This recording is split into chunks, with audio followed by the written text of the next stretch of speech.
9470kHz, 9470kHz. 여기는 RBS입니다. 대한민국 헌법 제3조. 대한민국의 영토는 한반도와 그 부속 도서로 한다. 북한에 있는 동포 여러분도 헌법상 대한민국 국민입니다. 2026년 새해에는 북한을 포함한 모든 공산주의 이념에 동조하는 세력들이 무너지고 자유를 누리는 해가 되기를 소망합니다.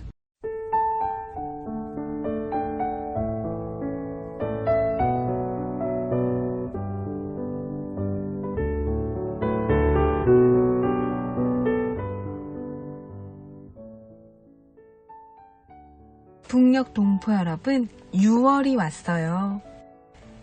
한국은 호국 보훈의 달이네요. 자유를 지키다가 순국한 선열들을 기억하고 감사하는 달입니다. 수많은 자유의 전사들의 피가 흘려져 자유 대한민국을 지켜준 많은 이들이 마치 꽃으로 피어난 듯 빨간 장미가 곳곳에 참 예쁘게 피어있는 풍경의 6월입니다. 6월은 장미의 계절이기도 합니다. 예전에는 빨간 장미만 익숙했는데요. 요즘엔 노란색, 분홍색, 주황색 등 정말 예쁜 장미가 참 많이 피어있는 것 같습니다. 그만큼 형형색색 다양한 꽃들도 풍성해졌다는 것이죠.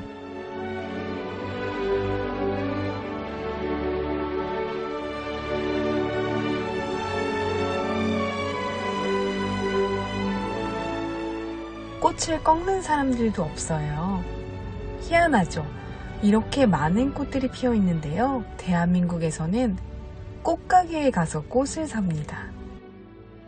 저도 유독 5월, 6월에는 가정의 달, 그리고 부모님 생신 등 있어서 꽃다발을 자주 구매했어요. 참 아름다운 꽃들을 더욱 많이 보게 되는 풍요로움이 가득한 곳이라는 생각에 감사했습니다. 그리고 이 풍요로움은 자유를 수호하고 물려준 우리의 유산임을 지금 느끼고 보고 있기 때문에 더욱 감사로 가득한 달이기도 합니다. 오늘도 찬양으로 RBS 시작할게요.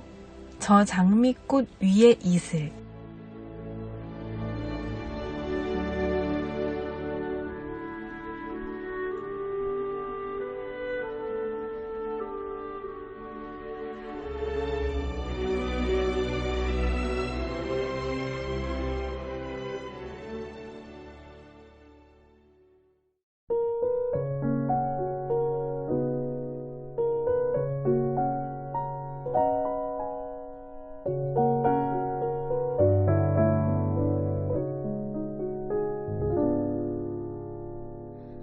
저 장미꽃 위에 이슬 아직 맺혀 있는 그때에 귀에 은은 이 소리 들리니 주 음성 분명하다. 주님 나와 동행을 하면서 나를 친구 삼으셨네. 우리 서로 받은 그 기쁨을 알 사람이 없도다.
북한 종합 날씨예보입니다.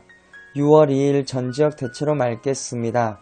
3일은 평안도와 황해도 대체로 흐리고 함경도는 대체로 맑다가 오전부터 흐려지겠습니다. 아침부터 밤 사이 평북과 함경도 곳에 따라 비 오겠습니다. 지역별 날씨예보입니다. 평안남도 평양 내일 날씨 맑겠습니다. 모레는 구름 많겠습니다. 최저기온 14도에서 최고기온 28도까지 오르겠습니다. 평안북도 신의주 내일 날씨 맑겠습니다. 모레는 날씨 흐리고 구름 많겠습니다. 최저기온 15도에서 최고기온 23도까지 오르겠습니다. 자성 내일 날씨 맑겠습니다. 모레는 날씨 흐리고 가끔 비 오겠습니다. 최저기온 13도에서 최고기온 28도까지 오르겠습니다. 황해도 해주 내일 날씨 맑겠습니다. 모레는 구름 많겠습니다. 최저기온 14도에서 최고기온 30도까지 오르겠습니다. 개성 내일 날씨 맑겠습니다. 모레는 날씨 흐리고 구름 많겠습니다. 최저기온 15도에서 최고기온 31도까지 오르겠습니다. 함경남도 함흥 내일 날씨 맑겠습니다. 모레는 날씨 맑다가 구름 많아지겠습니다. 최저기온 15도에서 최고기온 29도까지 오르겠습니다. 해산 내일 날씨 맑겠습니다. 모레는 날씨 흐리고 오후에 가끔 비 오겠습니다. 최저기온 10도에서 최고기온 30도까지 오르겠습니다. 함경북도 청진 내일 날씨 맑겠습니다. 모레는 날씨 맑다가 오후부터 구름 많고 가끔 비 오겠습니다. 최저기온 14도에서 최고기온 20도까지 오르겠습니다. 무산 내일 날씨 맑겠습니다. 모레는 날씨 흐리고 오후에 가끔 비 오겠습니다. 최저기온 10도에서 최고기온 23도까지 오르겠습니다. 바다 날씨 예보입니다. 동해 북부 앞바다와 먼바다 내일 날씨 맑겠습니다. 모레는 앞바다 날씨 맑다가 오후부터 날씨 흐려지고 한때 비 오겠습니다. 먼바다는 날씨 흐리고 오후에 한때 비 오겠습니다. 파고는 앞바다 0.5에서 1m, 먼바다 0.5에서 1.5m 되겠습니다. 서해 북부 앞바다와 먼바다 내일 앞바다는 날씨 맑다가 구름 많아지겠습니다. 먼바다는 구름 많겠습니다. 모레는 날씨 흐리겠습니다. 파고는 앞바다 0.5m, 먼바다 0.5에서 1m 되겠습니다. 오늘의 말씀 예수께서 대답하여 이르시되 내가 하는 것을 내가 지금은 알지 못하나 이후에는 알리라. 요한복음 13장 7절 말씀. 아멘. 이상 날씨였습니다.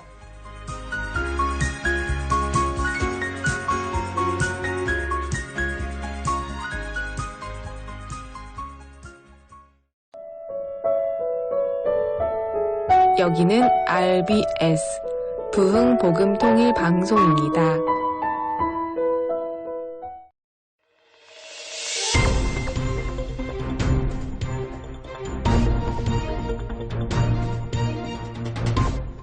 이 시간은 북한의 내부 소식을 전해드리는 시간인데요.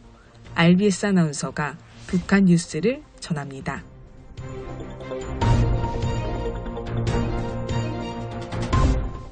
RBS 뉴스 오늘 첫 소식입니다. 북한 당국이 사고방지 대책 월간이 끝나는 시점과 함께 주민들에 대한 통제를 더욱 강화하고 있는 것으로 전해졌습니다.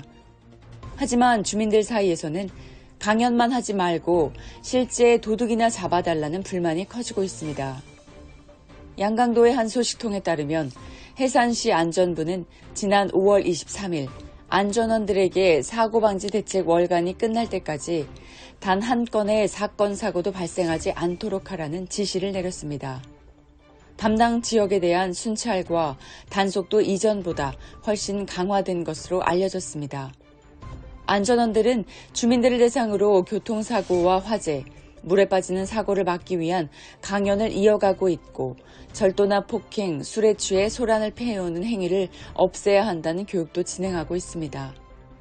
특히 강과 하천 주변의 익사사고와 교통사고가 집중 관리 대상으로 정해지면서 관련 부서들의 순찰과 검열이 크게 늘어났다고 합니다. 하지만 주민들 반응은 차갑습니다. 단속과 통제는 늘어났지만 정작 생활과 가장 밀접한 절도 문제에는 안전원들이 제대로 나서고 있지 않다는 것입니다. 소식통은 땔감이 부족해 남의 집 울타리를 뜯어가거나 파철을 바치라는 과제 때문에 남의 집 철문까지 떼어가는 일이 흔하게 벌어지고 있다고 전했습니다. 주민들 사이에서는 눈 뜨고도 도둑을 맞기 어렵다는 말까지 나올 정도라고 합니다. 절도 사건이 너무 자주 일어나면서 웬만한 신고는 안전부에서도 크게 다루지 않는 분위기라고 합니다.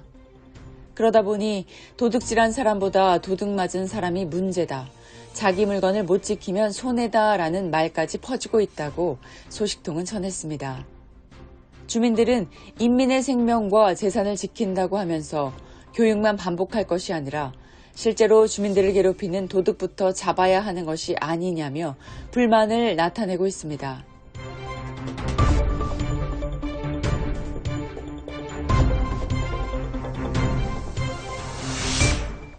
다음 뉴스입니다.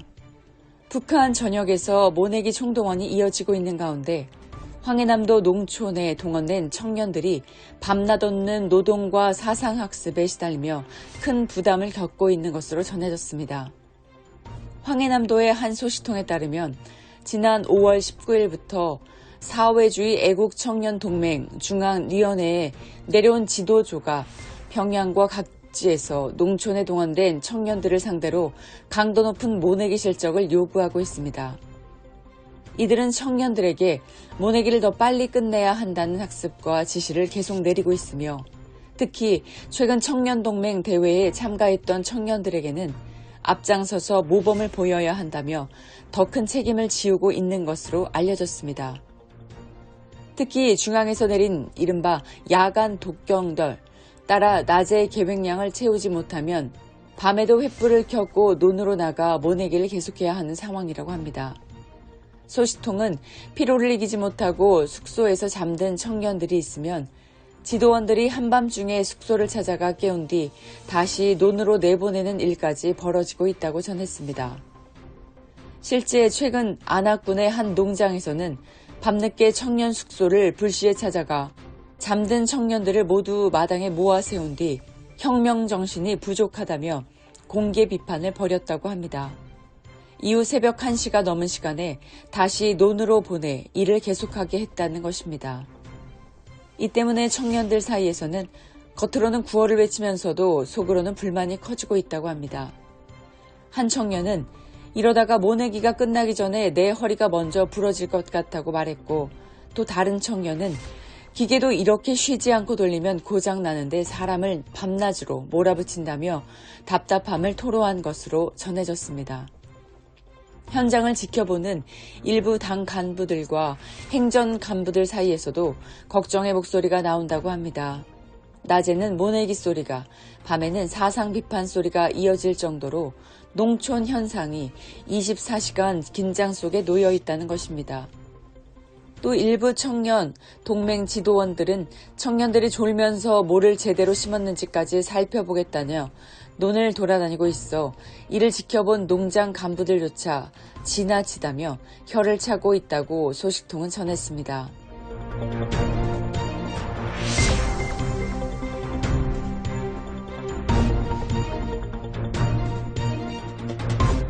오늘의 마지막 뉴스입니다. 북한 당국이 국경 지역의 탈북을 원천적으로 막기 위한 강도 높은 지침을 내린 것으로 전해졌습니다. 주민들 사이에서는 국경 지역이 사람 사는 곳이 아니라 지옥 같다는 말까지 나오며 불안과 공포가 커지고 있습니다. 양강도의 한 소식통에 따르면 북한 국가정보국은 최근 국경 지역 보위 기관들의 탈북을 전면 차단하라는 강경 지침을 내렸습니다. 북한은 지난 4월 말까지 국경 주민들을 대상으로 대대적인 인원조사를 벌였지만 행방이 확인되지 않은 사람이 지난해보다 크게 줄지 않은 것으로 파악되자 통제를 더욱 강화한 것으로 알려졌습니다. 이번 지침의 핵심은 국경을 넘으려는 행동은 이유를 묻지 말고 모두 한국행 시도로 보고 엄격하게 대응하라는 것입니다. 소식통은 국경을 넘으려다 붙잡히거나 준비 정황만 드러나도 강한 조사를 받게 된다고 전했습니다. 또 현장에서 바로 사살해도 된다는 식의 지침까지 내려졌다는 이야기가 퍼지면서 주민들의 두려움이 더욱 커지고 있다고 했습니다. 이미 북한을 떠난 사람들에 대한 감시도 강화됐습니다. 당국은 탈북민 가족들을 특별 관리 대상으로 분류해 감시를 늘리고 있으며 중국에 있는 가족이나 친척들을 통해 다른 탈북민들의 정보를 알아내려 한다는 말도 나오고 있습니다.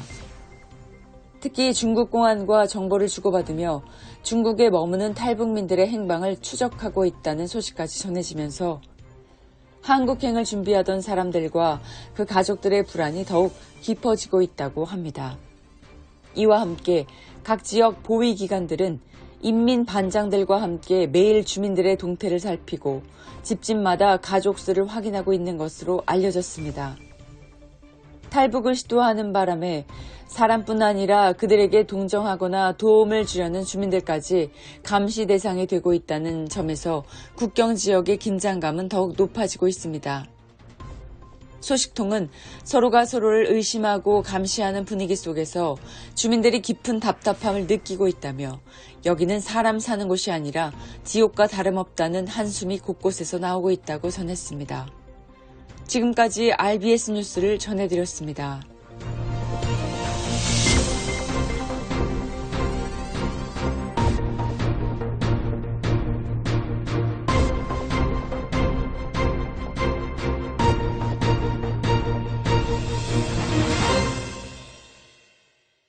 오늘은 16강 자유를 위해 부름받은 사람 이승만, 자유를 선포하러 고국으로 편을 들려드립니다. 함께 듣겠습니다. 자유를 위해 부름받은 사람 6번째 이야기. 자유를 선포하러 고국으로 돌아온 이승만의 이야기입니다. 프린스턴 졸업을 앞둔 1910년 2월 16일, 이승만은 서울에 있던 언더우드 선교사로부터 한 통의 편지를 받았습니다. 당시 언더우드 선교사는 종합대학 설립을 준비 중이었는데 이승만에게 우리는 당신을 크게 기대하고 있습니다. 귀국하면 알맞은 일이 기다리고 있습니다라며 앞으로 세워질 대학의 교수직을 제안한 것입니다.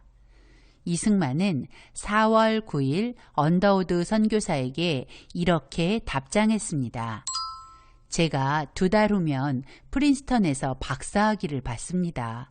그러면 선교사님이 세우려고 하는 기독교 대학에서 교수를 하고 싶습니다. 미국에서 배운 국제법, 국가론, 정부론, 역사, 근세 유럽사, 미국사, 미국 헌법, 서양 철학, 종교 같은 정치학 과목을 가르치고 싶습니다. 조선 사람들에게 기독교가 얼마나 중요한 것인지 가르치고 싶습니다. 조선은 지금 일본의 식민지가 다 되었기 때문에 일본인들이 제가 한국에서 교수 생활하는 것을 방해하면 선교사님이 만드는 학교에서 교수 생활하는 것을 포기하고 전국을 다니며 부흥사가 되어 불쌍한 영혼을 기독교인으로 만드는데 일생을 바치고 싶습니다. 박사학위를 받기 전 이미 이승만은 대한제국으로 돌아와 할 일들을 계획하고 있었습니다. 유학을 시작하면서부터 그의 목표는 초지일간 대한의 독립을 위해 대한제국으로 돌아오는 것이었으니까요. 하지만 이승만 박사의 아버지 이경선옹은 이승만 박사가 돌아오지 않기를 바랐습니다. 아들이 돌아온다면 지난 날과 같은 고통을 겪을 것 같았기 때문이죠. 그러나 게일 선교사를 비롯한 여러 선교사는 이승만에게 공부를 마치고 돌아와 대한제국을 깨워야 한다는 사명감을 심어주었습니다. 만약 이승만 박사가 미국에 머물렀다면 얼마든지 좋은 직업과 명예 그리고 안정적인 삶을 보장받았을 것입니다. 그러나 이승만 박사는 하나님께서 주신 마음을 잊지 않았습니다. 조선의 백성으로서 책임감을 가지는 것, 그래서 그는 기꺼이 자신의 조국을 위해 헌신하려 돌아올 준비를 한 것이죠. 1910년 6월 프린스턴 졸업식에서 박사학위를 받던 날 이승만은 망하기 직전인 대한제국을 생각하며 안타까운 마음을 이렇게 되뇌었습니다. 나의 준비 기간은 끝났는데 나는 깊은 슬픔을 느낀다. 내가 가서 일해야 할 대한제국은 이제 나의 나라가 아닌 것을. 네, 정말 그랬습니다. 1910년 8월 29일 대한제국은 일본에게 모든 권리를 빼앗기는 경술국치의 수모를 겪으며 완전히 멸망하게 되었고 일제 식민 통치가 시작이 되었습니다. 이승만이 조지 워싱턴 대학에 입학하던 해 고종은 을사조약으로 나라를 팔았고 5년 후 이승만이 프린스턴에서 박사학위를 받고 2달이 지난 8월 29일 고종의 아들 순종은 백성들에게 나라를 일본 천황폐하께 이양하니 소란 떨지 말고 복종하라고 말하며 그 어떤 한거도 없이 일본에게 나라를 넘겨주었고 대한제국은 지구상에서 사라져 버렸습니다. 그러나 왕실은 일본 천황가의 일원이 되어 일본이 망할 때까지 일본 돈으로 호사를 누렸죠. 그런 조국으로 돌아오기 위해 이승만 박사는 길을 나섰습니다. 고국을 떠난 지 약 6년 만에 나라를 되찾기 위해 배움에 몰두했던 이승만 박사는 그 목표를 달성하고 미국을 떠나게 되었습니다. 한일합방 5일 후인 1910년 9월 3일 뉴욕항에서 발티코를 타고 영국 리버풀로 향했습니다. 런던에서 기차를 타고 파리, 베를린, 모스크바를 거쳐 시베리아 횡단 열차를 타고 만주를 지나 압록강을 건넜습니다. 이승만 박사는 대한제국의 관리가 아닌 일본 경찰에게 입국 심사를 받는 자신과 동포들을 보며 나라 잃은 서름을 실감하게 되었다고 합니다. 1910년 10월 10일 고국을 떠난 지 5년 11개월 6일 만에 일본의 식민지가 된 서울에 돌아왔습니다. 서울에 돌아온 이승만 박사는 서울 황성기독청년회, 즉 YMCA에서 사역을 시작합니다.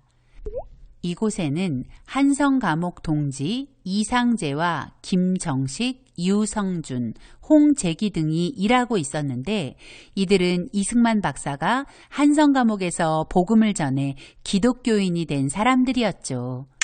이 박사가 귀국하기 전 언더우드 선교사는 앞으로 설립될 기독교 대학의 교수직을 제의했고 게일 선교사와 존 모트 선교사는 서울 YMCA에서 일할 것을 제의했습니다.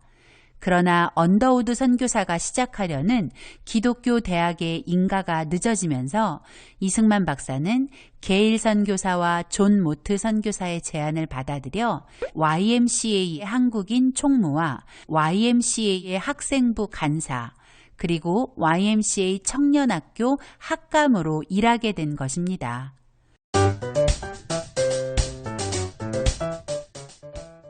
북녘동포 여러분, 오늘 RBS 방송을 들으신 분들께서는 방송 내용의 일부라도 좋으니 주변 분들에게 조용히 나눠주시면 감사하겠습니다.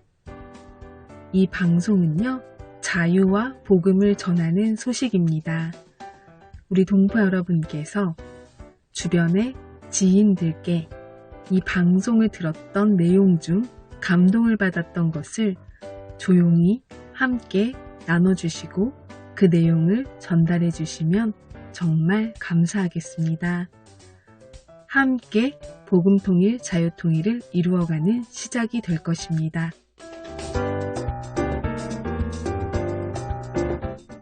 북녘동포 여러분, 주님 안에서 정말 많이 사랑합니다. 저는 수요일 밤 11시에 찾아올게요. 서울에서 방한나였습니다. 스쳐뿐인 내 영혼 노해져 주셨네. 고통 중에 있을 때 주님 평안. 한 번 더 상처뿐인 내 영혼. 상처뿐인 내 영혼 위로해 주셨네. 고통 중에 있을 때 주님 평안 주셨네. 주 사랑 어둠 이김을 나는 느끼네. 주의 빛 비춰주시니 내 마음 기뻐 주 찬양하네. 나의 슬픔을 주가 기쁨으로 변화시키시네. 참아할 수 없네.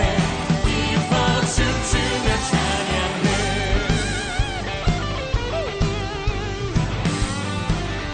상처뿐인 내 영혼. 그만. 상처뿐인 내 영혼 위로해.